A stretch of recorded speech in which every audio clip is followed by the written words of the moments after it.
Pesannya jangan ujarah, menjadah wajadah, ya. Jadi ketika Anda sudah memulai Bismillah, Anda sudah memutuskan untuk masuk S2.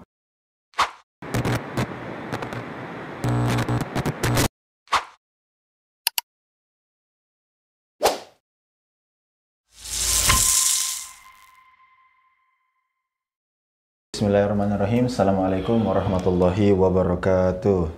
Kembali lagi di channel Al-Quran Revolution dengan program Aku Ahlul Quran. Saya Imam yang akan membersamai para kesempatan kali ini. Tentu saja tidak sendiri, kita telah bersama salah satu bintang tamu kita atau narasumber kita yang hari ini baru saja menyelesaikan studinya di pasca sarjana, atau dengan kata lain baru saja tutup. Ya, jangan tutup ya Ustaz. Ustaz ini beliau bernama Ustaz Jamaluddin Kulau. Iya. Masya Allah. Langsung saja ke tesis yang disusun oleh beliau. Judulnya apa Ustaz? Penafsiran Badi'uz Zaman Said Nursi terhadap ayat-ayat mutasyabihat dalam tafsir Risalah Nur. Oh, Masya Allah. Jadi tokoh luar ya Ustaz? Tokoh Mesir? Beliau orang Turki. Orang Turki. Pertama-tama, apa alasan Ustadz mengambil tokoh Badi'uz Zaman dari sekian banyak tokoh yang bisa dijadikan sebagai peran utama dalam penelitian Ustadz? Jadi alasan saya memilih tokoh Badi'uz Zaman Said Nursi dalam kajian tesis ini, sebelumnya saya mengenal sosok beliau dengan tafsirnya Risalah Nur sejak kuliah di Al-Azhar Mesir 2004. S1 Ustaz? Iya. Oh, dari Mesir. Iya, dari berarti LC Ustaz, di LC? Iya, alhamdulillah. Masya Allah. Jadi saya mengenal tokoh Said Nursi ini dengan teman-teman yang kuliah di Azhar dari Turki, diajak ke pesantren mahasiswa Dersane di Mesir. Nah, 2004 tinggal bersama mereka sampai 2013. Jadi di sana sejak kuliah di Azhar, ya, dan mondok di pesantren Said Nursi.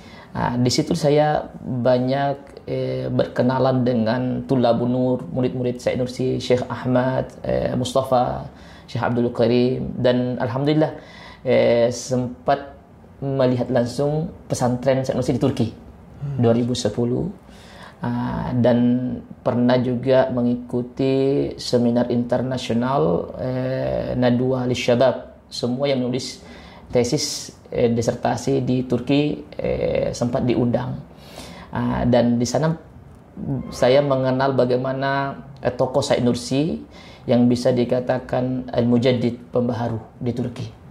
Perjuangan beliau di masa sebelum runtuhnya dinasti Utsmani dan setelah runtuhnya dinasti Utsmani, bagaimana melihat krisis akhlak iman di Turki.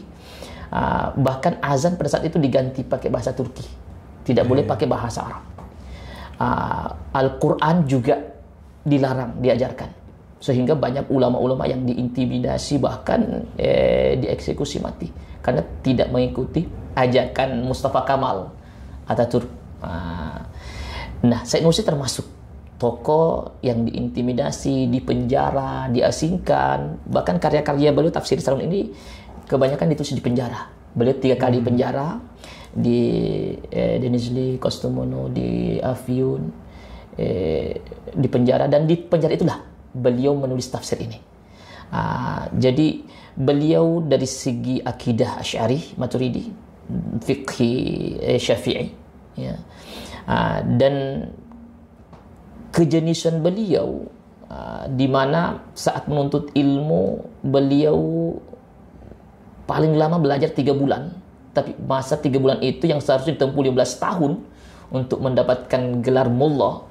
Kalau di sini Andre Guruta, Kiai di Pondok, itu 15 tahun dicapai. Beliau capai dalam 3 bulan, dan kitab-kitab yang diajarkan di pesantren-pesantren dihafal 80 jilid kitab, bahkan di beberapa tulisan 90 jilid kitab.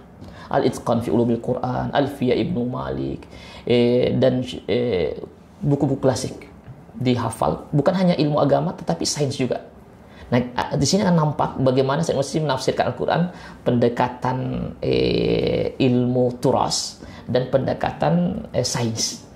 Nah, sehingga saya memilih tokoh ini sebagai upaya untuk mengkaji lebih dalam dan bagaimana mensyiarkan pemikiran beliau yang sangat moderat, relevan dengan kondisi zaman kita yang jauh dari nilai-nilai spiritual. Ya, banyak yang jenius, cerdas, pintar, tetapi kurang adab dengan Allah, kurang adab dengan Al-Quran. Betul. Sehingga bisa saja ilmu itu menjadi ujian baginya, yang seharusnya menjadi wasilah untuk lebih dekat dengan Allah, wasilah untuk masuk surga, justru menjadi kendaraan untuk masuk neraka. Betul. Nah, Syekh Nursi ini mengajarkan kita bagaimana dengan ilmu itu lebih dekat dengan Allah, apalagi yang dikaji adalah Al-Quran Al-Karim.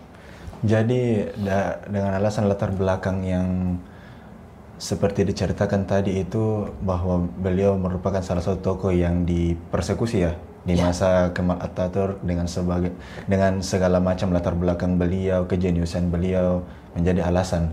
Apalagi kan sangat relevan dengan zaman modern yang sekarang ini untuk. Dan sekarang sudah diterjemahkan lebih 50 bahasa dunia tafsir beliau. Oh, tafsir dan alhamdulillah termasuk satu jilid. Ada 10 jilid bahasa Arab. Tapi 14 jilid bahasa Arab, bahasa Turki. Nah, ini yang di tangan saya yang versi bahasa Arab. Jilid kelima. Jilid kelima. Dan memang ini yang dipakai dalam tesisnya. Iya, jadi kebanyakan saya ambil ayat-ayat mutasyabihat dalam pandangan Syekh Nursi terkait ayat sifah dan huruf muqatta'ah. Jadi di sini beliau menafsirkan bagaimana metodologi beliau menafsirkan ayat mutasyabihat itu, ayat-ayat yang samar maknanya. Ya. Terus yang selanjutnya, bagaimana pandangan Baiduzaman Syekh Nursi memandang ayat-ayat mutasyabihat? Ya, baik. Saya mungkin kita bisa dengarkan langsung bagaimana pandangan beliau ya dalam tafsir Isyaratul Ijaz. Isyaratul Ijaz. Iya. Beliau tulis tafsir ini saat meletus Perang Dunia Pertama. Ditulis di atas kuda sementara perang. Beliau memimpin pasukan perang bersama muridnya kurang lebih 400 di lereng gunung, dan beliau garda terdepan. Tetapi meskipun saat perang di mana peluru dan bom, tetapi beliau juga sempat menulis tafsir di sana, tafsir surah Al-Baqarah, surah Al-Fatihah dan surah Al-Baqarah. Pas ayat ke-32 beliau terjatuh, beliau kena senjata dan terbaring kurang lebih 34 jam di lumpur. Tetapi di sela-sela itu beliau mendapatkan ilham dari Allah untuk menulis lagi. Maka beliau, ya Mullah Habib, Mullah Rasul uktub. Jadi dia hanya diktekan ke muridnya. Jadi semua yang ditulis ini didikte. Iya. Bagaimana pandangan beliau terhadap mutasyabihat? Wa hikmatul mutasyabihat hiya at-tanazzulatul ilahiyyah ila uqulil bashar li ta'nisil adham wa tafhimiha kaman takallama 'asabiyyin bima ya'lafu wa ya'nasu bih. Jadi mutasyabihat itu adalah penyelesaian firman Tuhan terhadap kapasitas pemahaman mukhatab. Jadi kebanyakan mitra bicara Al-Quran adalah awam. Sehingga bahasa yang digunakan Al-Quran tentu bahasa yang bisa dipahami oleh awam. Karena kalau awam yang sudah paham pasti khawas akan paham. Maka ketika nanti akan bercerita tentang Ar-Rahman al-Arsy istawa. Istawa apa maknanya? Beliau tidak disibuk mengajak kita untuk bagaimana perdebatan ulama tentang istawa. Klasik dan modern. Tetapi bagaimana dengan ayat ini kita bisa merasakan kehadiran Allah, bahwa Allah itu mengawasi kita, sehingga menggambarkan Tuhan layaknya sosok raja yang sedang duduk di singgasananya. Nah, itu hanya sebatas pendekatan bagi awam. Nah, makanya uslub al-bayan. Ya. Nah, pendekatan untuk agar awam paham. Karena awam itu ketika ingin menggambarkan sesuatu yang gaib tanpa ada pendekatan sesuatu yang real, susah dipahami. Yang bisa digambarkan secara langsung. Maka menggambarkan Tuhan yang berkuasa, ya, dengan sosok raja yang duduk di tengah-tengahnya dan mengatur rakyatnya, itu butuh bagi awam. Tetapi kata Ustaz, jangan sampai ya perumpamaan ini yang mimbabil majas dipahami secara hakikat. Betul.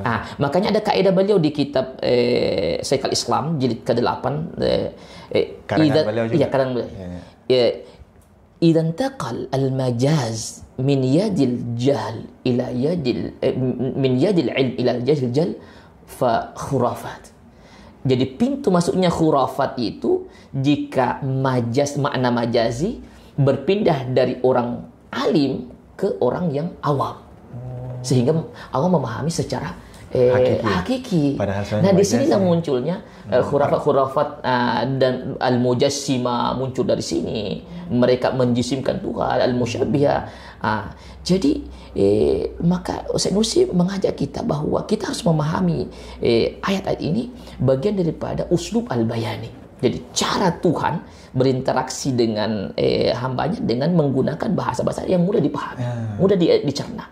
Nah, awam mu'adzamuhum fa uslub labud kaman takallama as-sabi tasabba. Berbicara dengan orang yang masih bayi kecil harus dengan nada tolong ambilkan payung hitam di atas meja Bapak. Harus jelas. Kalau orang besar, ambilkan payung Baba. Pasti udah tahu, Baba sempatnya di sini. Warnanya ini payung Baba. Tapi orang kecil harus sesuaikan. Khatibun nas ala qadri uqulihim. Jadi berbicara sesuai dengan kapasitas pemahamannya. Jadi ayat dijelaskan bahwa Allah itu bersemayam di atas arsy, itu maksudnya agar supaya lebih mudah digambarkan kepada kaum awam bahwa ini bentuk kekuasaan segala macam. Lagi-lagi ini jangan sampai hakiki. Satu. Yang kedua, kalau tidak ada kebutuhan, jangan bahas ayat ini di hadapan awam. Ini kalangan khawas. Makanya untuk awam kita lebih baik taslim al-amrillah, tafwidh. Ya. Di kalangan khawas kita boleh berbicara masalah ini. Karena bahaya. Apalagi yang masih terkait dengan materi. Betul. Kan prinsip kita laisa kamitslihi syai'. Tidak boleh diserupakan. Yani kullu ma khatara bi balik fallahu bi khilafi dzalik. Apapun yang terlintas di benakmu tentang zat Tuhan, maka Allah tidak seperti itu. Lam yakun lahu kufuwan ahad. Itu kaidah kita. Betul, Ustaz. Kemudian selanjutnya, Ustaz, bagaimana relevansi tafsir ini dengan zaman yang modern ini? Karena kan memang banyak itu perdebatan-perdebatan, apalagi kaum salaf dengan... Jadi tafsir beliau kurang lebih 6.000 halaman. Menyingkap rahasia tauhid, isbat at-tauhid, isbat an-nubuwah, menetapkan esensi kenabian, isbat al-hasyr, pembuktian terhadap hari kebangkitan. Bagaimana kita dibangkitkan dengan jasad, dengan semua ini, sedangkan tinggal tulang belulan atau bahkan hancur sama sekali. Bagaimana dibangkitkan? Pendekatan logika.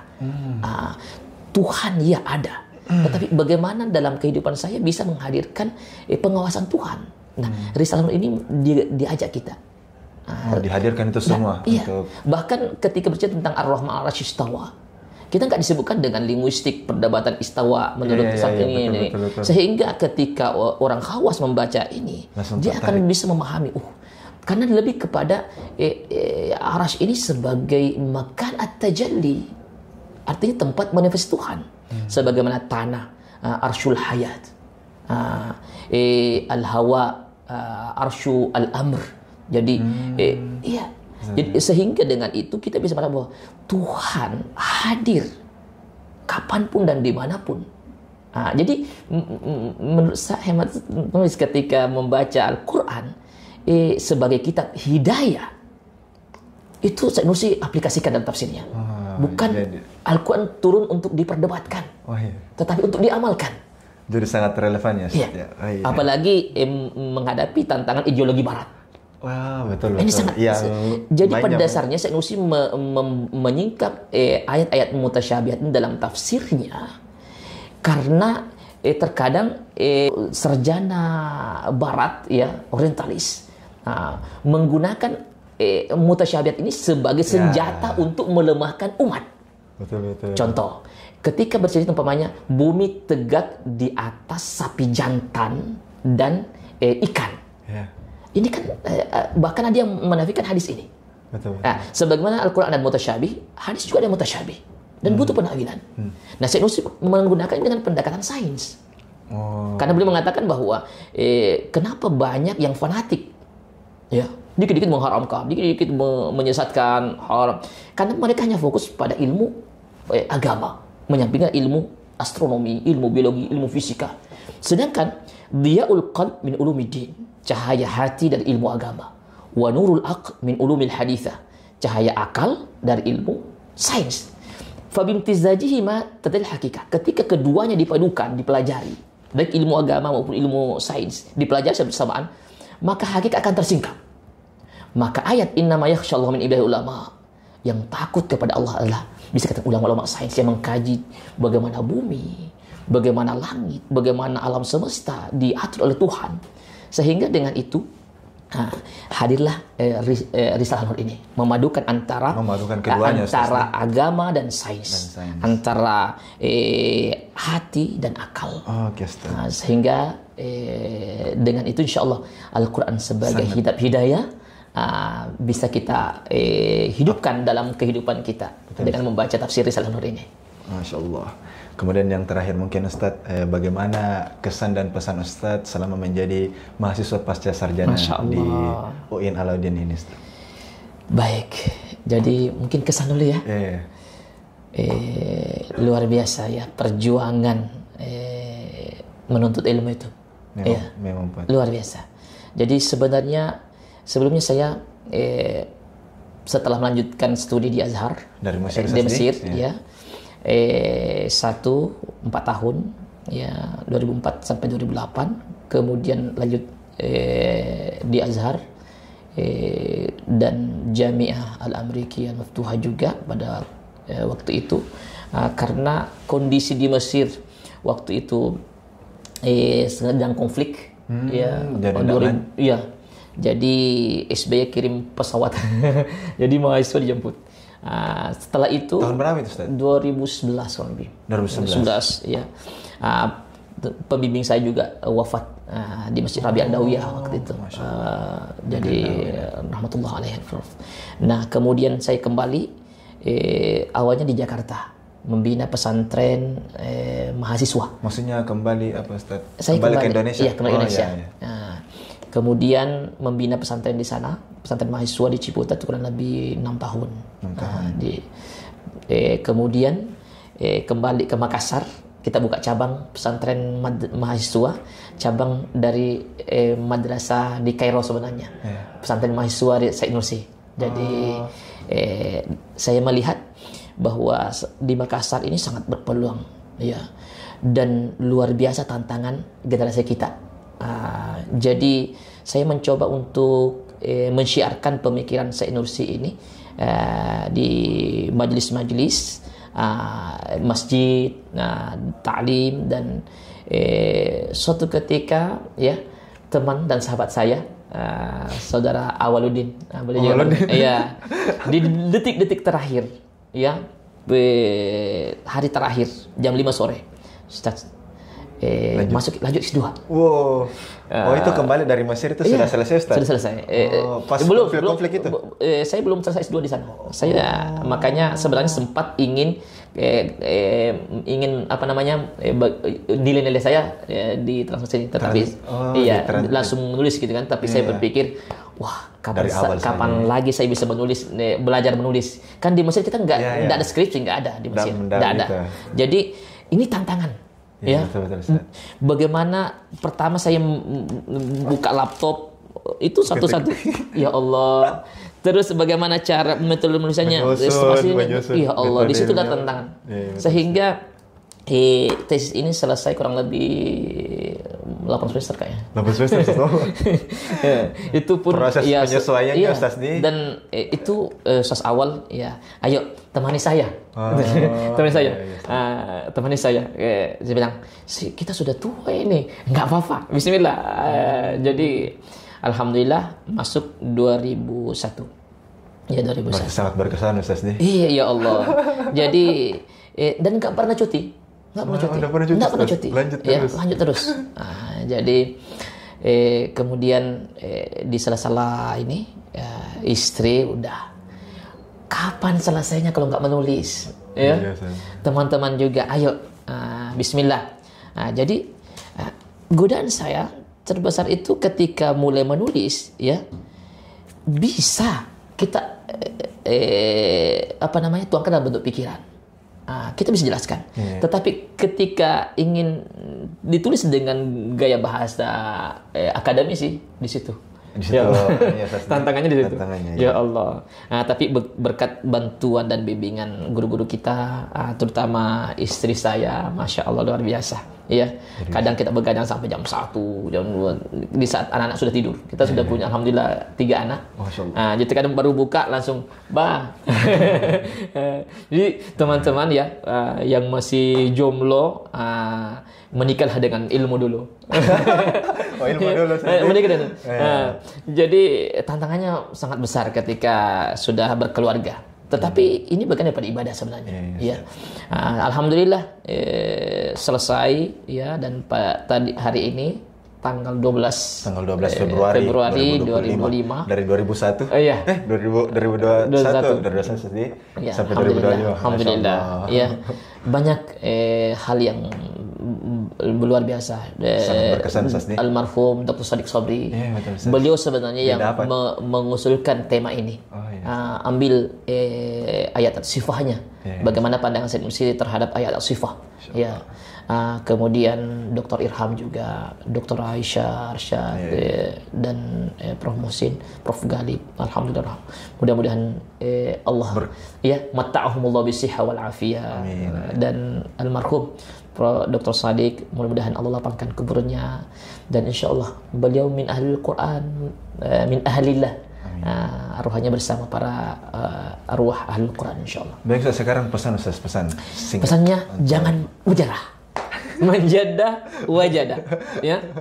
Jadi ketika Anda sudah memulai bismillah, Anda sudah memutuskan untuk masuk S2. Selama Anda sudah melangkah bismillah, maka jangan sampai berhenti. Terus berjalan, ya. Selama Anda berjalan, insya Allah akan sampai tujuan, ya. Mudah-mudahan keputusan kita untuk memilih universitas yang masya Allah ya penuh dengan keberkahan, Alauddin, ya. Alauddin menjadi wasilah ya kita mengembangkan keilmuan kita, ya, dan menjadi wasilah kita bisa mensyiarkan ilmu Al-Quran dan tafsir ini. Betul, dan mudah-mudahan program ini diberkati, dan ini luar biasa ya, karena banyak tesis yang bertumpuk di atas, ya, dan ini sangat bagus. Mudah-mudahan semua rekan-rekan tim, ya, dan yang mengusulkan ide ini Allah berkati, dan insyaallah ja'alahullahu min ahlil Quran wa syurna fi zumrati as-salihin. Amin. Oke, di penghujung diskusi ini semoga di penghujung diskusi ini semoga bisa bermanfaat dan membantu menambah wawasan kita semua. Luar biasa penjelasan beliau tadi, mulai dari awal sampai kesan beliau, pesan kepada teman-teman sekalian bahwa jangan pernah berhenti, tetap semangat. Sekali melangkah, sekali layar terpendang, sekali layar terpasang, pantang surut ke pantang. Jangan pernah majadah wajadah. Oke, tentu kami akan menghadirkan di acara ini, podcast ini, tema-tema yang sangat menarik dalam video selanjutnya. Maka dari itu aktifkan lonceng notifikasi, subscribe, like, dan komen. Sebelum ditutup Ustadz, kita ada kayak semboyan Ustadz. Kalau saya bilang Al-Quran Revolution rahmatan lil alamin. Masya Allah. Al-Quran Revolution Rahmatan lil alamin. Saya host undur diri, begitupun dengan bintang tamu Jamaluddin. kita Jamaluddin Qolau, Ustaz Jamaluddin Qolau. Assalamualaikum warahmatullahi wabarakatuh. Waalaikumsalam warahmatullahi wabarakatuh.